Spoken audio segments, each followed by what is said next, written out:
Well, a big round of applause for Sadhguru Jaggi Vasudev.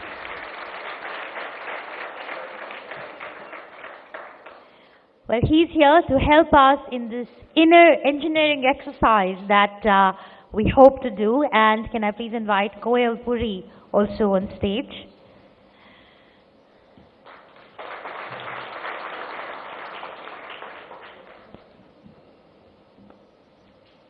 Good morning. Is my mic okay? Now, I also want to sit like that, Sadhguru, but I can't in this skirt. I have a question for all of you here.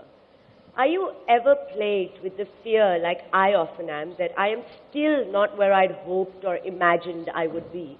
That no matter what I achieve or how happy I am, I'm sort of crippled by this overbearing anxiety that I'm not utilizing my full potential, that life is passing me by and I'm just left there playing catch up. And of course, for most of you here who run their own companies or divisions, that restlessness is coupled with the stress of if I don't do it, it won't be done properly. The syndrome of not being able to delegate.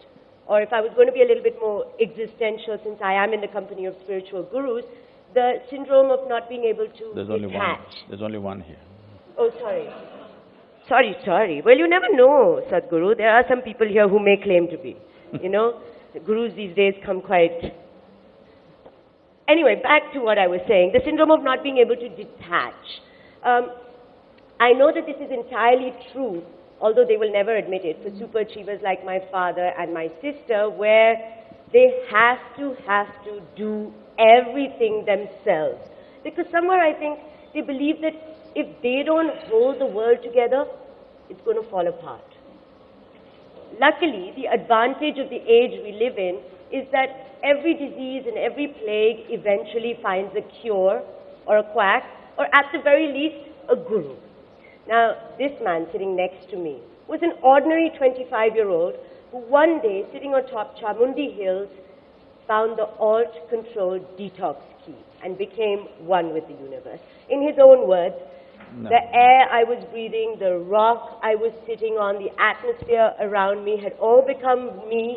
I was blissed out. Every cell in my body was burning with ecstasy.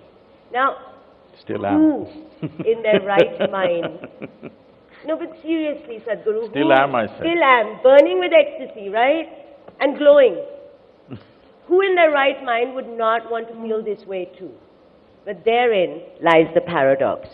How many of us can actually claim to be in our right mind?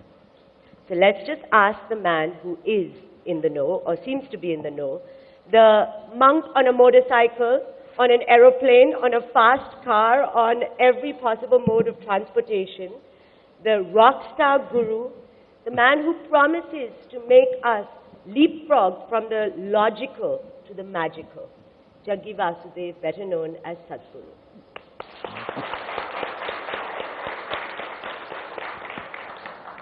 Let me just start it off. It's the fact that I was sitting upon a rock, but not a rock star. You were sitting upon a rock and you became a rock star. That's the rock I want to sit on. I'm going to start it off just to say, just to contextualize it. According to you, what would be the biggest toxin or toxins that plague the work environment? Yourself? See, work, when you say work, most of you are doing what you want to do. You're doing what you want to do and you're suffering it. No? Hello? Is it okay? Yeah, it's fine. I'm saying, when we say work, most of you are doing what you want to do and you're suffering it. So, you're not enslaved.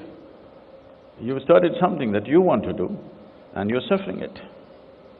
You're driving something that you want to drive and you're suffering it. You're living with somebody that you want to live and suffering it. So, it is not the work, it is not the family, it is not the traffic. It's just that you have the most sophisticated gadget on the planet in the form of human mechanism. Have you even read the user's manual? You got only 3 buttons, Ctrl, Alt, Delete or Detox and you know it was a design deficiency which made these 3 buttons happen. Yes. It was not a masterpiece, it was a big mistake. So, the thing is just this, your body, your mind, your chemistry, your emotions, your energy, nothing is taking instructions from you. If your mind took instructions from you right now, would you keep yourself miserable or blissful? Please tell me, make a choice because I'm going to bless you right now. If your mind took instructions from you at this moment, would you keep it blissful or miserable? Blissful. Please make a choice, don't hesitate. That's the big problem, you've not made the choice. You're allowing situations to make the choice.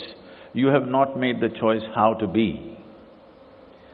And without understanding the fundamentals of human mechanism, we're trying to just run it through somehow and hope it'll work. You've been given a super computer, but you're handling it with hammer and anvil technology. So obviously wrong things will happen.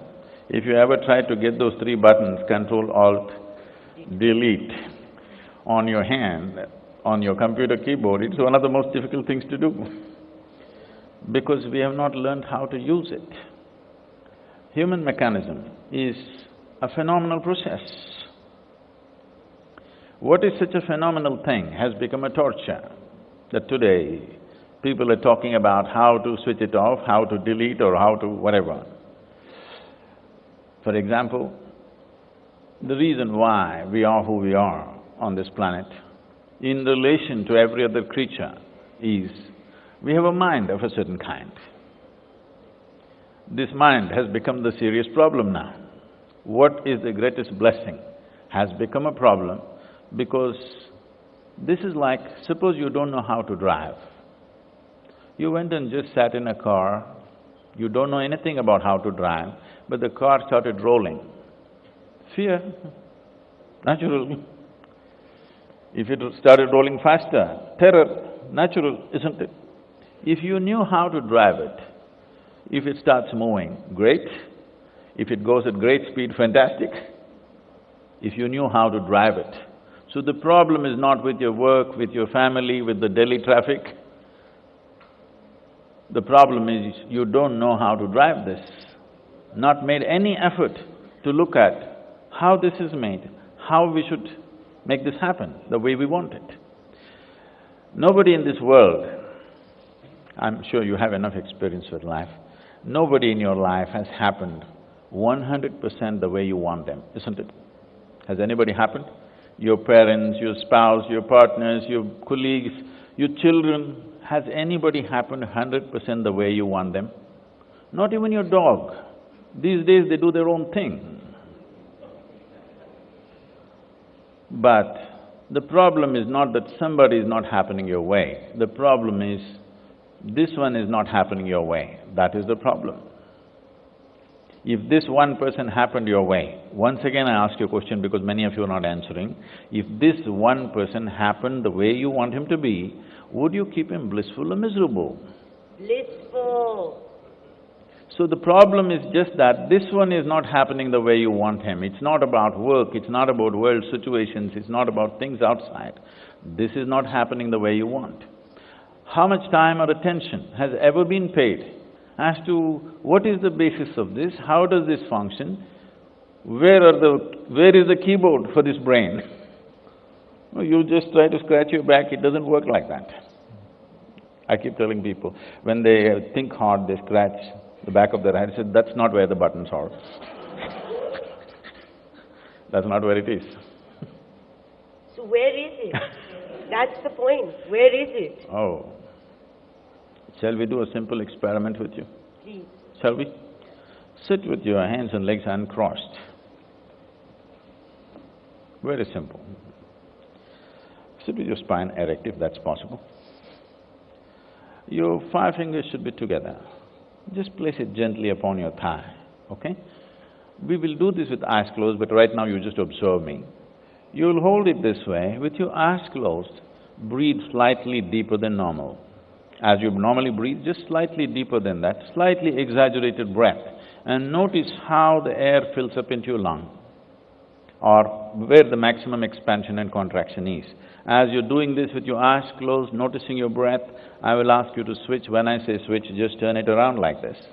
And once again, when I say switch, get it back. In these two positions, I want you to notice something about your breath will change. I want you to notice this. You will be able to notice this only if your spine is erect, your eyes are closed, and you're focused on your breath. Please close your eyes, breathe slightly deeper than normal.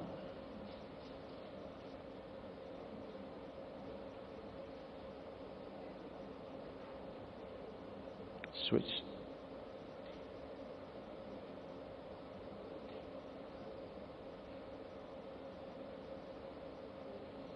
Switch again. Please open your eyes. Do you notice some change between these two? Can somebody say what? Yes, please.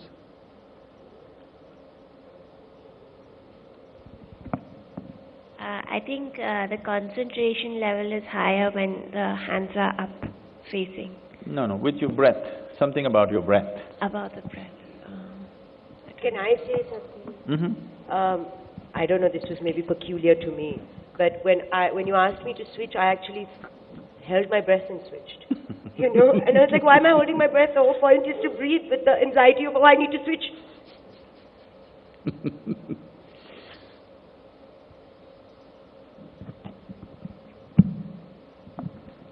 When I focused on my breath, in fact, I realized that I'm living in present, in fact, because my entire focus was on when I was breathing in and I was holding the breath, I thought that I'm living in the present moment. I mean, I was detached from the past or the future. I was very much focused on the present because I had to, switch it off. So I think I felt that moment. That's fine, but running a business, you'll have to think about past and future pretty often and much. Okay, I will tell you what's happening, please notice this. When your hands are down, you will notice the maximum expansion and contraction is in the lower lobe of the lung, so you will notice it in the diaphragm. When you turn it around, it's in the middle lobe of the lung, so it moves a little higher up. Just notice this one breath.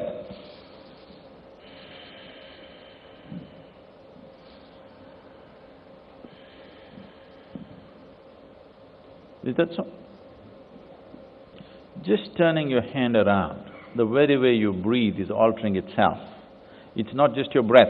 The very way your life energies function is altering itself completely just because you turn your hand around. Now, how many times in a day, unconsciously, whatever anybody asks, now you turn your energies into turmoil and hoping to be peaceful. Now, when people are talking, they don't speak, I don't know, it's an articulation problem or what, people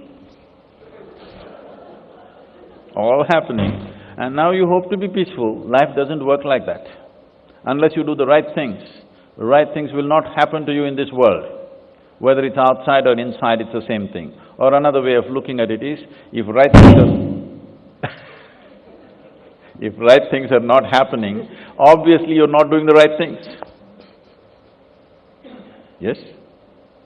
I'm sure you're successful enough to understand this, isn't it? There was a time when people believed they can do stupid things, look up and pray and everything is going to be okay. I'm sure all of you are successful enough to understand unless you do right things will not happen to you in your businesses. Yes or no? The same with this business also. Unless you do the right things will not happen to you. So what are the right things? Well, I was just about to say, the right thing is so open to perception, right? Everyone… my right may not be your right. No, I'm not talking about a morality business. Oh no, I'm not talking about morality either, but Yes. I'm talking about just what… So, if it comes to these days, all of you using more tender, she's still on BlackBerry, but others have come to more tender gadgets which are touch, okay? So if you take your touch screen and do this, you know what will happen? There was a time, the famous Remington typewriter, you needed iron fingers, do, tock, tock, tock. Now you're like this, because the technology is more sophisticated. So you have the highest level of sophisticated technology on the planet. Do you agree with me? This is the gadget. Everything else is a small outcome of this. And this one, you're trying to handle it like a caveman. It's not going to work. It will work. You can make this work in different levels. You can use your BlackBerry to send messages, you can use it to break somebody's head. It also works like that. But that is not what it is intended for. So similarly, this is capable of phenomenal things if you learn to handle it in a sophisticated manner. Otherwise, it could do crude things and you could be happy with it. A lot of people are happy just doing crude things and they think that's it. But for that, you did not need this sophisticated a body, this sophisticated neurological system and a brain. You don't need that. Any creature could do that.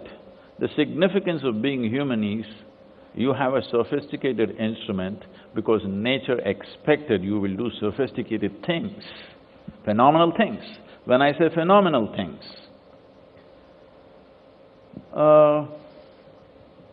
nobody seems old enough for this, but suppose you were watching the first Doordarshan in India in early 80s, when the first… I think most of you would have watched. If you owned one television and turned it on, the single channel wonder, as you're watching your favorite program, suddenly it goes boop, boop, boop. Then you have to run up on the terrace of your house and a bunch of aluminum tubes. If you do like this, it won't work. If you do like this, it won't work. You just tenderly get it to one place, suddenly the world pours into your sitting room. This is just like that. How you sit, how you breathe, how you conduct everything about you. If you manage this, this can download the whole cosmos. That may be too far. CEO does not represent anything cosmic, right? Okay, the C doesn't stand for cosmic, I understand. You may not be interested that far, but how would it be for you, putting it down to your day-to-day levels? See, now if I sit here with my eyes closed, if somebody walks into this hall, I will tell you what kind of person has walked into this hall. This is not some great yoga. Your dog is capable of doing this. Yes or no?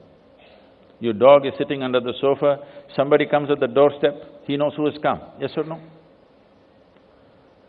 Would it be very useful in your day-to-day business that if you sit in your office, somebody walks in and you know what you need to know about this person? Would it be very useful? Either conducting a client or an employee or yourself for that matter. Would it be very useful? Such a thing is not happening because we are conducting this in a rudimentary fashion. So according to you, the biggest sort of hindrance to detoxing and to freeing our mind is ourselves. No. Right? You're talking about detoxing, I'm not talking about detoxing. My question is, why are you toxic, first of all? That's my question. So what is the tox, right? The toxin. Right now, Yeah. if you check my pulse, I've had my breakfast, I am speaking, it is somewhere either bit in the lower 50s. If I simply sit quietly, it will come somewhere around 36, 38. So when your system is like this, there's no question of toxing up and then detoxing. What is the point? But for most of us who are working in the, crazy environments that we work in… You're not working in a more crazy environment than me. Okay. You have all the crazies, in fact, who come to you. Yes, even you.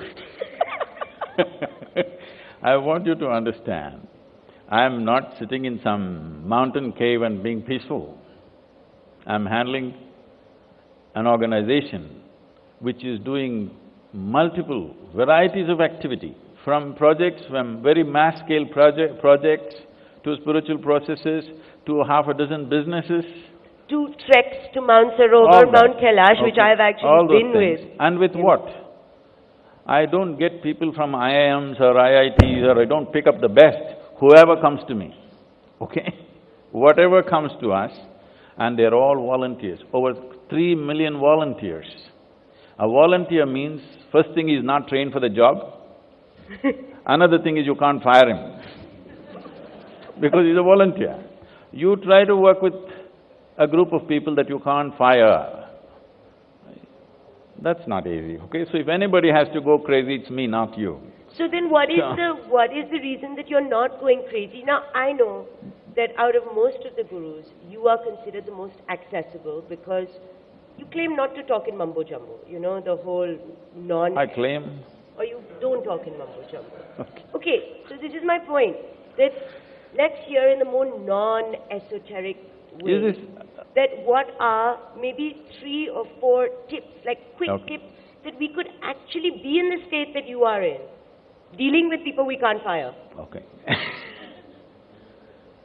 So, on a certain day, a man was going home.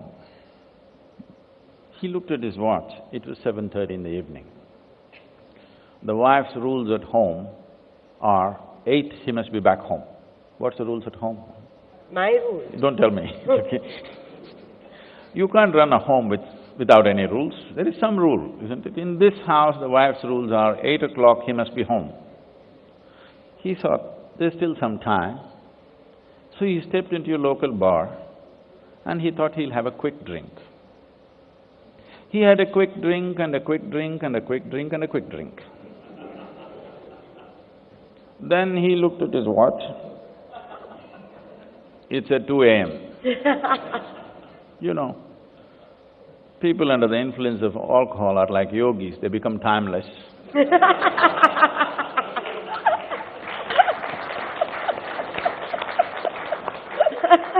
But also senseless, okay? And then he tried to get off the bar stool and rush home. And how unfair it is for a man that he has to walk on a round planet and it spins on top of it. Completely. So, with great difficulty, he was trying to go home on the spinning planet. And he tried to find a shortcut through a garden and he went headlong into a rose bush. Face became a mess. Somehow he reached home and these keyholes are made so microscopic, it took another 20 minutes to find that. Then he crawled up to his bedroom. Fortunately, wife was a big sleeper. He went into the bathroom, looked at himself in the mirror, the face was a big mess. So he opened the medicine cabinet, fixed himself, plaster, band-aid, everything, and then went and crawled into the bed and slept. Morning 8 o'clock, the wife took a bucket full of cold water and splashed it on him. He woke up, why? Oh, it's only a Sunday. She said, you fool, once again drinking? She said, honey, I promised you 6 months ago. Since then, I haven't touched a drop. She grabbed him by the shirt and dragged him into the bathroom and showed him all the plaster was on the mirror. This is the problem right now. You think, if you get angry, you got to fix somebody. If you get miserable, you got to fix somebody. No, if you are feeling any kind of unpleasantness, either resentment, anger, fear, whatever, these are all different names for different levels of unpleasantness. Whatever is your unpleasantness, if this is unpleasant, please tell me who should be fixed. Who should be fixed? If this is unpleasant, this needs to be fixed, not that. If you fix that, that may improve, but this will be the same. You look at your lives and see, in the last 100, 150 years, with the advance of science and technology, aren't you definitely living materially way better than your grandfather? Way better than your father? Yes or no, unless your grandfather was a Maharaja or something. Otherwise, every one of us are enjoying comforts and conveniences even royalty could not expect 100 years ago, isn't it so? Many of you driving cars with 200, 500 horses. Yes. Yes or no? So, the problem is not because of the situation, it is simply because You're trying to fix the mirror and you think you're going to be okay. Life doesn't work like that. So how do we fix ourselves? That's the point. I mean, most of us will agree instantly to say, yes, this needs fixing. But what do we do? Are you so insignificant a creature in your own life that you're not willing to dedicate a little bit of time for that? I am. It has to be but fixed it has right to here be in the 2 right- minutes? No, but it has to be the right kind of time with the right kind of effort. If I'm just going on fixing the mirror, thinking I'm fixing myself, then that's not going to work. If you… I think they're giving you this little meditation CD, you could start off with that. It's a 12-minute process, simple. Anywhere you can do, you can put it on your phone and with a little guidance you can do this. You start with that, something very simple. If you're a little more serious, I would say, if you dedicate a minimum of 30 to 32 hours of focused time, we can spread it on 3 days, 4 days, 5 days, whichever way you want it.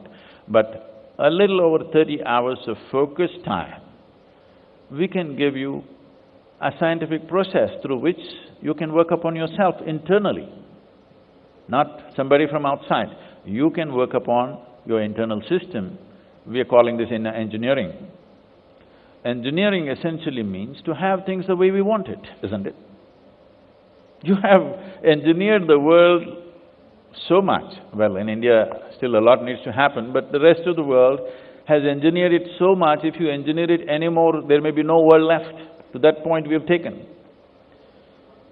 You may have outside the way you want it, but if this one person is not the way you want him to be, it's still misery, isn't it? See, let me check a few facts. Today sun came up on time. Do you know this? Hello? I'm talking to you. Yes. Today sun came up on time. Oh, okay, so what?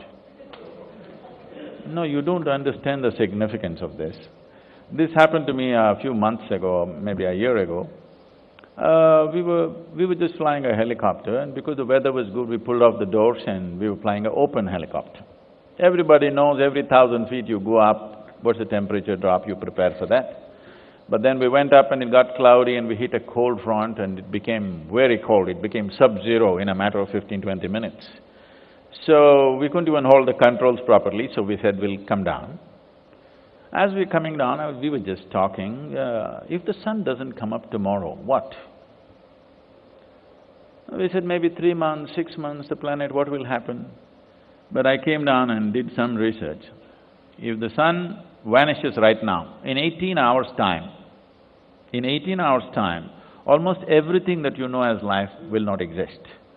Only some microbes deep down in the earth will be there. So I announced a great news for you right now, you just stare at me. Sun came up on time today. I want to hear appropriate noises. Wow, isn't it? The planet is spinning on time. Everything in the solar system is going on course, nothing crashing into anything. The whole cosmos is in perfect order. But you have one nasty little thought crawling in your head and it's a bad day. You lost your perspective, you understand? You lost your perspective in the sense, do you know the solar system in this cosmic space is a speck. Tomorrow morning if the whole solar system disappears, nobody will notice it, I'm telling you, it's not on account. In this speck, planet Earth is a super speck. In that super speck, Gurgaon is a micro super speck. In that, you're a big man. This is not a small problem.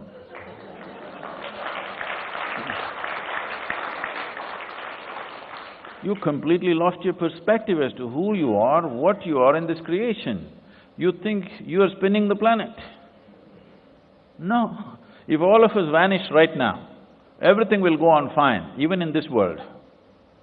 Yes or no?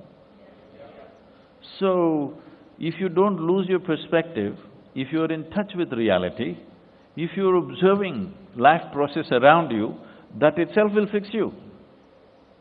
That itself will fix you. The fundamental process of yogic sciences comes from what is called as Bhuta Shuddhi. Bhuta Shuddhi means the 5 elements. When his 7 now famous disciples, who are known as the Sapta Rishis in this country, when they asked Adi Yogi, what is the nature of the universe? What should we take charge to be the masters of this? He was in a intoxicated state, not because of substances. That's how he was. He just said like this, he said 5. These 5 things, 5 elements, if you take charge, you are complete mastery of yourself and the world around you. Only 5 things. You are a composite making of this: water, air, earth, fire and space. You don't have to do much with space, only 4 things. Little mastery over this. If you just learn to treat them differently, your life will change. Just now, the lady is just getting ready to drink the water. Water is not a substance. 72% of who you are right now is water. You're not treating it as yourself. You're not treating it as life-making material. You're treating it as some kind of a commodity that you can buy and sell. Well, that happens in a marketplace, that need not happen in your life. You're not treating the food that you eat, the water that you drink, the air that you breathe, the earth that you walk upon as a part of yourself. Because who you are right now is what you gathered from this planet, isn't it so? Yes or no? You are just a piece of this planet. You better get it from me now. Otherwise, one day you will get it from the maggots. Yes, it'll be a bit too late. If you get it now, you will live sensibly. If you understand, you're just a tiny blob of this planet, popping out, and you will go back. In the meantime, how wonderfully you lived is all that you have. And what a mess. Just tell me one thing that people are not suffering. If they're poor, they suffer their poverty. You make them rich, they suffer the taxes. If they're uneducated, they suffer their illiteracy. You put them to school, how much suffering, people commit suicide. They're not married, they suffer that. If they get married, I don't wish to make a comment. No children, they suffer that. Give them children, everyday pain in the neck. Tell me one thing that human beings are not suffering. So people will conclude life is suffering. Life is not suffering. This is your choice. You can make this into an ecstatic process, or you can make this into a miserable process. You have to make the choice. Once you make the choice, the right steps will naturally follow. Sadhguru, to go back a little bit, now I have a little baby, right? And I'm listening to you and I'm thinking about how all of us here need to fix some things. What can I do, or what can the baby do where she doesn't get broken, where she doesn't need any fixing? What are we doing in this world that's wrong that all of us need fixing? Most of us need fixing. Most of us need to get on away from the suffering to get into the feeling of being blissed. So at this point, obviously they're not born broken. So, as you said it, now you're talking about suffering as a natural process and bliss as a rare thing. I'm not. I'm saying how does it… You're saying that. You're saying that most of us are Just now suffering. you said we need to be fixed. You're saying that most of us are suffering, that how many of us, if we're rich, I'm we're suffering, if we're poor, we're suffering. I'm not saying that. I'll ask you one question, simple question. Nobody is hungry here, nobody is poking a dagger into you, no outside suffering, all right, right now. Most of the time in your life, nobody is poking at you. For most of you, life has happened better than you would have imagined at a certain point in your life. Now, tell me, how many of you can genuinely say, at least you've had one 24-hour segment, that is one single day in these many years of living, which is utterly, absolutely blissful, not a moment of stress, anxiety, fear, tension, nothing, simply blissed out. Just one 24-hour segment. Most human beings on the planet cannot say yes to this. You're a rare few. So what I'm asking is, If one day did not happen the way you want it, it's understandable. If not even one day happened the way you want it, you must understand that you're off the rack. What more proof do you need? But we're not born off the rack, surely, right? That's my point. How did we But get we are off the born rack? to people who are off the rack. Okay. All our fault. They will fix you in no time. If they find you too joyful, they'll fix you in no time. Moving on from this, let's come to something a little bit more concrete, which is that at the moment, sexuality is a big toxin and a plague in the work environment. Now, you've got genuine cases where there is sexual assault and harassment, and on the other hand, you've got the fear of being perceived as you might come across as harassing or, sexual in an inappropriate manner. For instance, we have issues in our own organization where a male TV producer cannot tell a television female anchor that, oh, you put on a few kilos or pink is not really suiting you on air, just for the fear of being perceived that that's a bit inappropriate. What I'd like to know is how and when and why this will pass, because it has to pass, I suppose. And why is it so prevalent now? Or is it just something that we are aware of now and it was always there?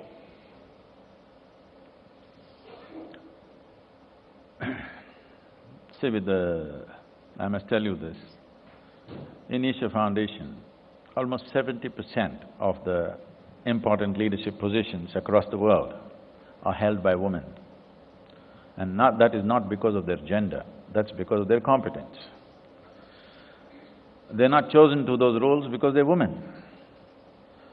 So today it may be like this, if there is a male anchor, there must be a female anchor, which is the wrong choice. If the female anchor is good, she must be there. If the male anchor is good, he must be there. There are only certain aspects of life where gender should play a role. The rest of the places there is no…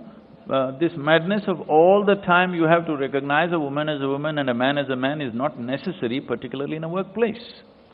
If that has to change, I think a whole rethinking in the society needs to happen as to how a woman should come to work and whatever. I'm not trying to prescribe anything, but if you want it to be a genderless workplace, when I say genderless, it's not that you're not sensitive to a few things, you are, but that need not be the prime thing all the time.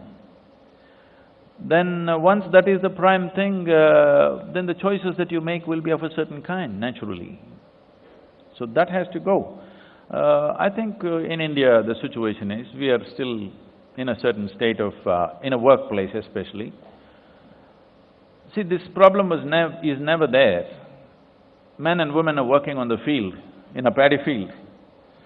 Nobody is bothering her in the way she gets bothered in the office, because she is new in the office, do you understand?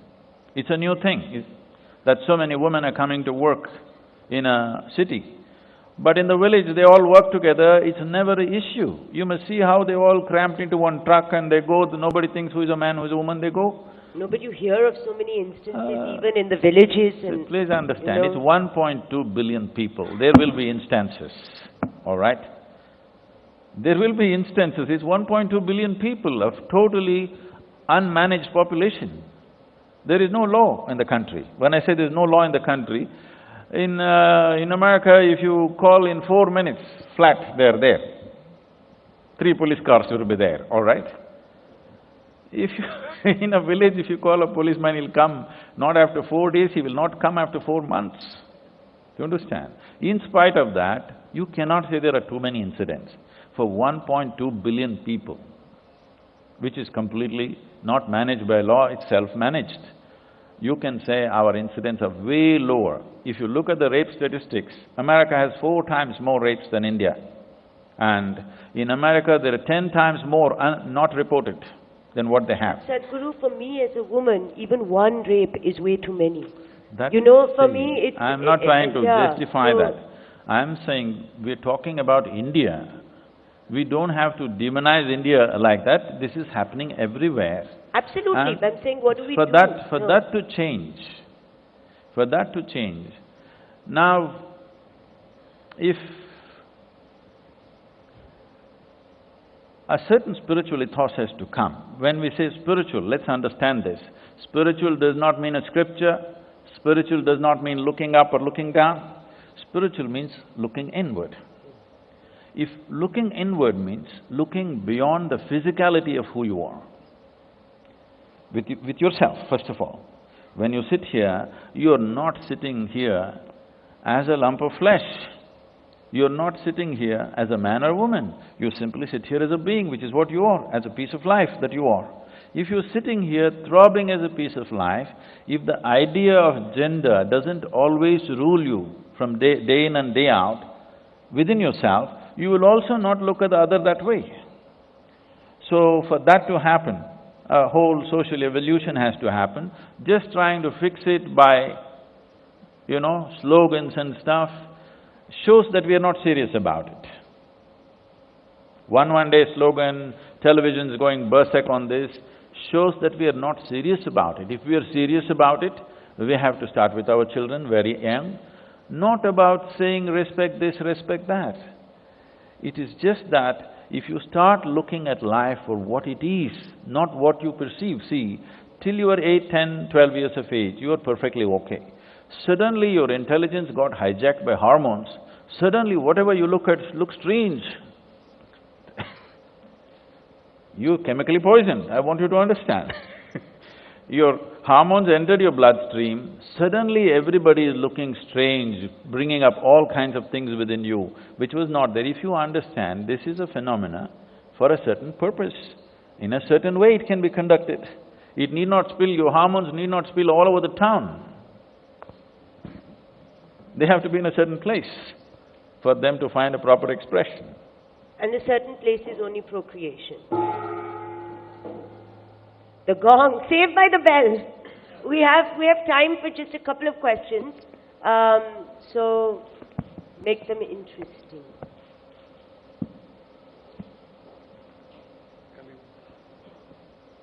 So go for it.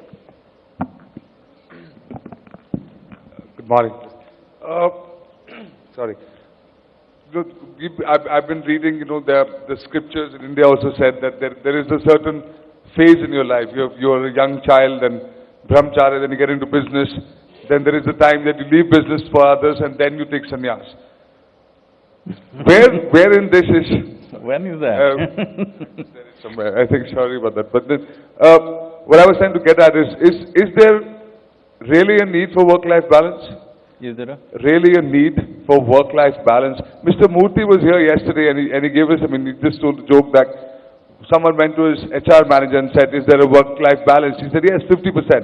And he said, okay, 50% I stay in office and there. He said, no. Till 50 years you stay in office, after that you go to your house. So what I wanted to get at is that my father was a successful man and he never had time and, a lot of here, I'm sure a lot of people here get back to their homes at a time when the children or the wives are asleep, and that's an everyday thing. So is it really necessary to have that work-life balance, or you can do it at a certain age and say, okay, now I'm going to go for the balance, I've done enough work? So when you say work-life balance, you're juxtaposing one against the other. What I'm saying is, probably you spend more time with people with whom you work with than with your own family, isn't it so? If you're a successful person, you won't be seen at home. If a man is not seen at home, either he is very successful, or he's drunk, or he's a golfer. Or the last one you said, he might have taken sannyas. Okay? So if you're successful, you're spending a far more amount of time with people that you work with in work situations. And why is it not your life? There is no such thing as work life. You need to live your work and your life needs to be worked at. Okay? Both need to happen. If you don't live your work, I see even in India, we're picking up, just yesterday, for the first time I noticed in India, some advertisement saying, thank God it's Friday, one of the news channels.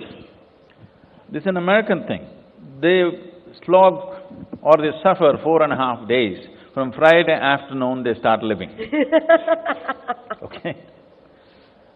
That is not our ethos. There are people who sleep in their workplace, eat in their workplace, and joyfully do what they're doing.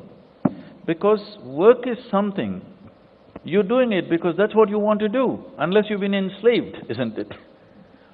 Most of us are doing the work that we want to do, isn't it so? Then why is it a suffering? Why is it work and life are different? No, there is life and life. How much of work, how much of family time, whatever, these things are not a constant for everybody. If you spend too much time with your family, your wife may say, go take a walk. It's too much, you're all the time here.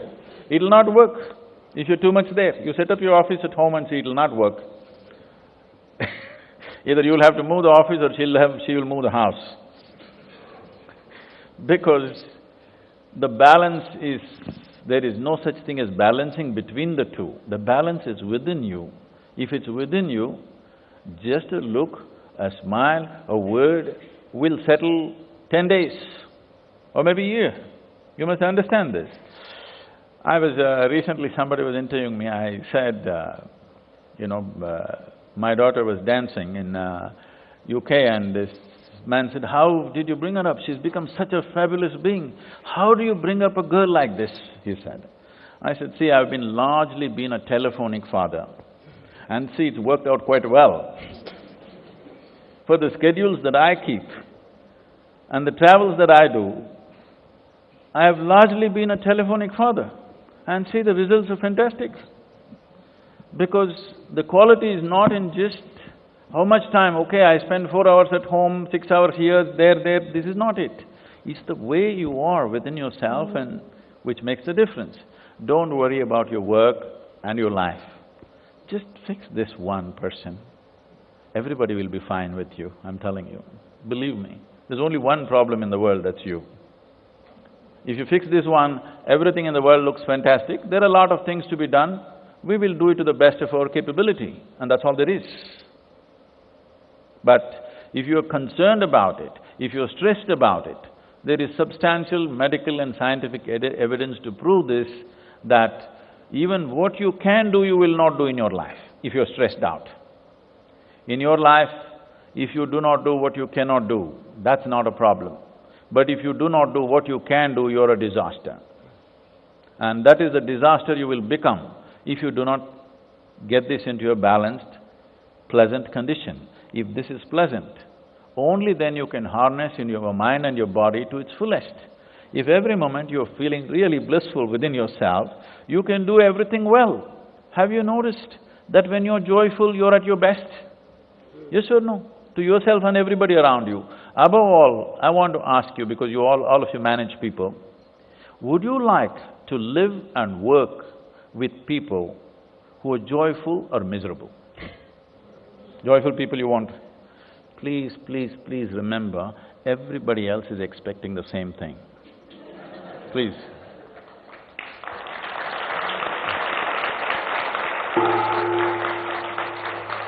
Before I let you go, I just have to ask you one little thing.